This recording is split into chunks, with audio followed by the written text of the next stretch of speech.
54ാമത് സംസ്ഥാന ചലച്ചിത്ര അവാർഡുകൾ തിരുവനന്തപുരം നിശാഗന്ധി ഓഡിറ്റോറിയത്തിൽ വെച്ച് മുഖ്യമന്ത്രി പിണറായി വിജയൻ വിതരണം ചെയ്തു. സിനിമാ ലോകത്ത് വിവിധ വിഭാഗങ്ങളിൽ മികവ് പുലർത്തിയ കലാകാരന്മാർ പുരസ്കാരം ഏറ്റുവാങ്ങി. പ്രേക്ഷകപ്രീതി ഏറെ നേടിയ ബ്ലസി ചിത്രം ആടുജീവിതം 8 പുരസ്കാരങ്ങളാണ് ചടങ്ങിൽ നേടിയത്. മികച്ച ജനപ്രിയ സിനിമ, സംവിധായകൻ, നടൻ, തിരക്കഥാവലംബം, ഛായാഗ്രഹണം, ശബ്ദമിശ്രണം, മേക്കപ്പ്, പ്രത്യേക ജൂറി പരാമർശം എന്നീ വിഭാഗങ്ങളിലാണ് ചിത്രത്തിന് പുരസ്കാരം ലഭിച്ചത്. സംവിധായകൻ ബ്ലസി, പൃഥ്വിരാജ് സുകുമാരൻ, റസൂൽ പൂക്കുട്ടി, സുനിൽ KS എന്നിവർ ചേർന്ന് പുരസ്കാരങ്ങൾ ഏറ്റുവാങ്ങി. ആടുജീവിതം എന്ന ചിത്രത്തിലെ നജീബ് എന്ന കഥാപാത്രമായുള്ള പ്രകടനമാണ് പൃഥ്വിരാജിനെ പുരസ്കാരത്തിന് അർഹനാക്കിയത്. കരിയറിൽ അല്ലെങ്കിൽ ജീവിതത്തിൽ ഒരിക്കൽ മാത്രം സംഭവിക്കുന്ന അത്ഭുത സിനിമയായാണ് ആടുജീവിതത്തെ താൻ കാണുന്നതെന്ന് പുരസ്കാരം ഏറ്റുവാങ്ങിയ പൃഥ്വിരാജ് പറഞ്ഞു. ഒരു സിനിമയ്ക്ക് വലിയ തോതിലുള്ള ജനപ്രീതിയും അതുപോലെ അംഗീകാരങ്ങളും ഒരുമിച്ച് ലഭിക്കുക എന്നത് വളരെ വിരളമായി മാത്രം സംഭവിക്കുന്ന കാര്യമാണെന്നും പൃഥ്വിരാജ് കൂട്ടിച്ചേർത്തു. ആടുജീവിതത്തിന് ലഭിച്ചതിൽ ഏറ്റവും അധികം ഞാൻ മാനിക്കുന്നത് ജനപ്രിയ ചിത്രത്തിനുള്ള അവാർഡാണെന്ന് സംവിധായകൻ ബ്ലസിയും പറയുകയുണ്ടായി. മികച്ച സംവിധായകനുള്ള പുരസ്കാരവും മികച്ച തിരക്കഥ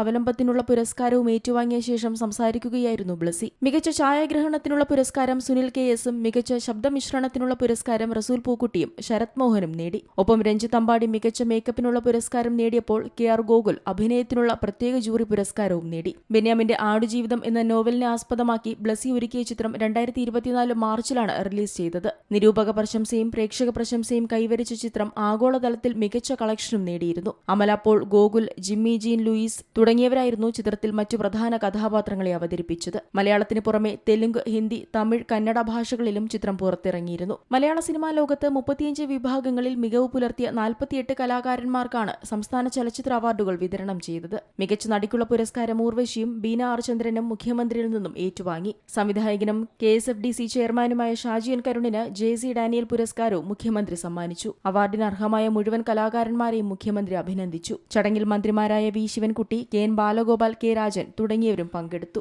entertainment desk, C Malayalam news. ഏറ്റവും പുതിയ വാർത്തകളും വിശേഷങ്ങളും വിരൽ തുമ്പിലറിയാൻ സി മലയാളം ന്യൂസ് എല്ലാ ഡിജിറ്റൽ പ്ലാറ്റ്ഫോമുകളിലും ലഭ്യം.